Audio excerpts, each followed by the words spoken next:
What a pleasure it is to be able to interview you, because I've been querying many of my fellow entrepreneurs, and these are challenging times for us.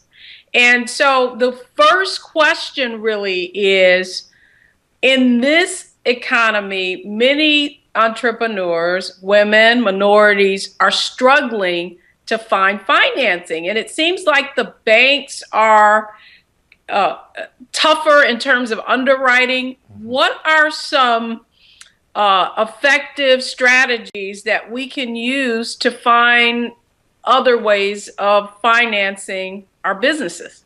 Well, Deborah, I'm not going to take banks off the table. Obviously, we should be able to look to banks, and particularly small and community banks, which I think are kind of more open to dealing with small businesses these days, especially in their own communities. So I'm not going to take banks off the table.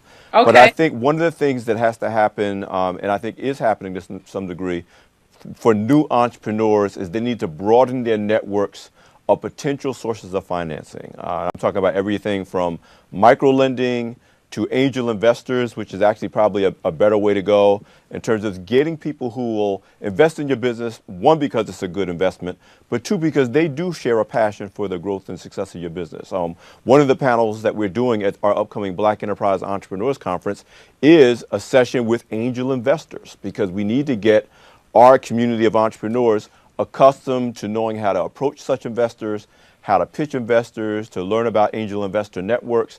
So learning how to finance your business and understanding the full menu of the sources of financing that are available, depending on what stage your business is at, that's what's going to be critical to our ability to not only launch businesses, which we're doing at record numbers, especially women and minorities, but to sustain those businesses to the point that they can grow and create the jobs that we're all expecting small business to create for our economy. Well, that's a great segue, because that takes me to my next question. And that really is, many solopreneurs out here, moms, corporate dropouts who basically needed lifestyle businesses and flexibility. So now their kids are older and they do have the time now to devote and to grow their businesses. What's the first thing I need to do to get my mindset from a solopreneur to really growing and scaling a business? Well, I think that's a great question. The first thing I always tell people is, both for your own benefit and for what our economy needs, there's nothing wrong with being a lifestyle entrepreneur, but if you have the capacity to actually take on a different mindset, that one of establishing a small business that can grow, that can create jobs, that is very, very important. And so I always tell people, be more open-minded to the fact that your lifestyle may have been set and comfortable for a while, particularly women business owners, but you have some advantages now that your kids are out and you're really ready to spread your wings. And by the way, you may need the money to do so anyway to really grow your business. So I always tell people, for example, look at franchising opportunities. It's a great way to ramp up with a proven business model. A great example, Sears is now really promoting their Own a Sears Store program, whether it's neighborhood appliance centers, neighborhood auto repairs shops, and other types of small businesses that really can sell great services and products to the community, but you don't have to start from scratch. If you're a mid-careerist or a late careerist person, you don't necessarily have the runway to kind of build from scratch. Yet these are scalable businesses that actually employ people, and that's what our economy needs. So there's nothing wrong with lifestyle businesses, but we need you to think bigger, to think more entrepreneurially. That's a big theme of the Black Enterprise Entrepreneurs Conference this year, that small business is big business. But we got to get your mindset and the mindset of entrepreneurs like ours to think that way. You know, that takes me to next question is franchising. What are some of the what's some of the research that an individual who wants to consider a franchise, what do we need to do our research? Okay, research when you're considering franchising as your entrepreneurial path really falls into two areas.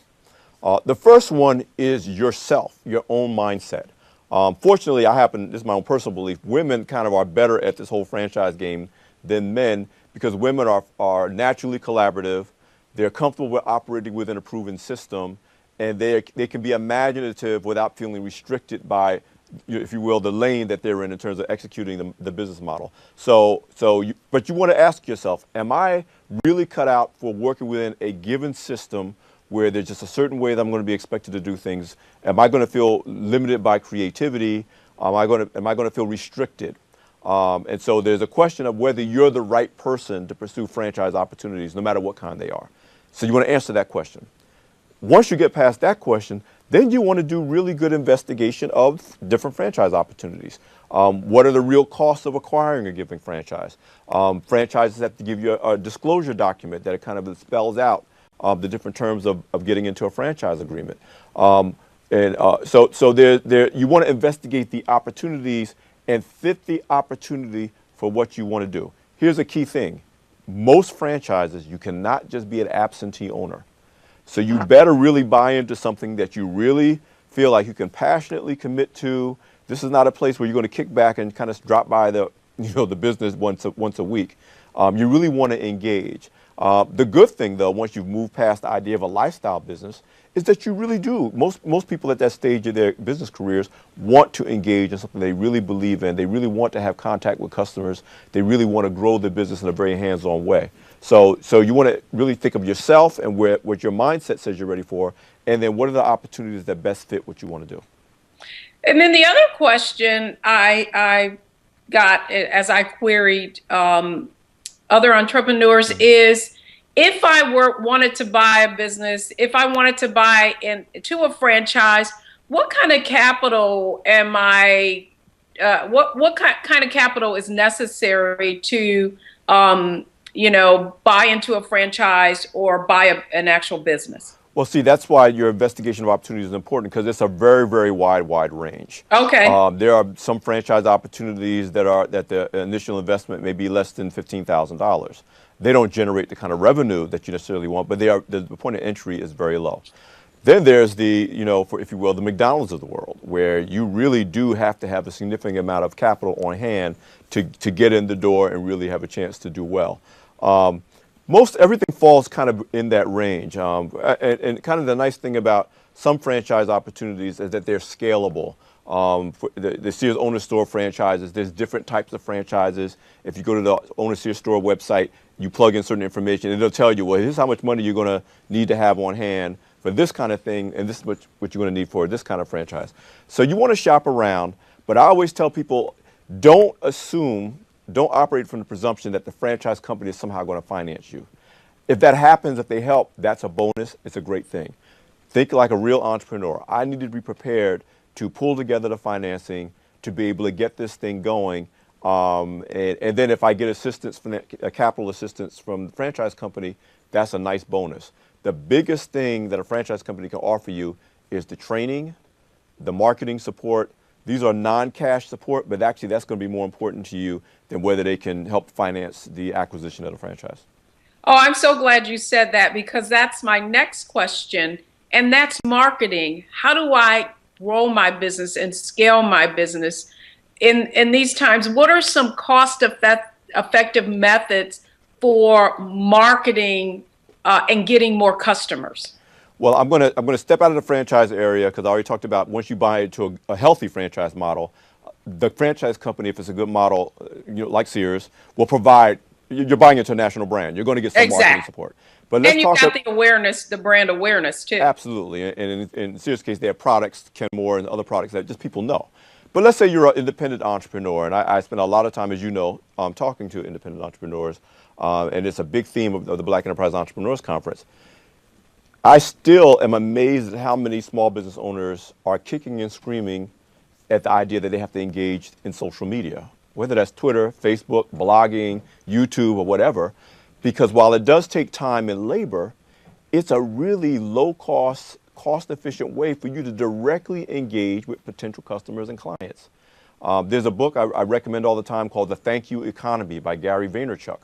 Yes. And it's the most lucid explanation to entrepreneurs about why, whether you own a big company or a small one, this is really something you need to invest in, because your ability to market and brand yourself, and our current cover subject in Black Enterprise Magazine, Dawn Fitch of Pukalita, is a great example of that. She'll be speaking at the Yes. conference, at the Entrepreneurs Conference this year.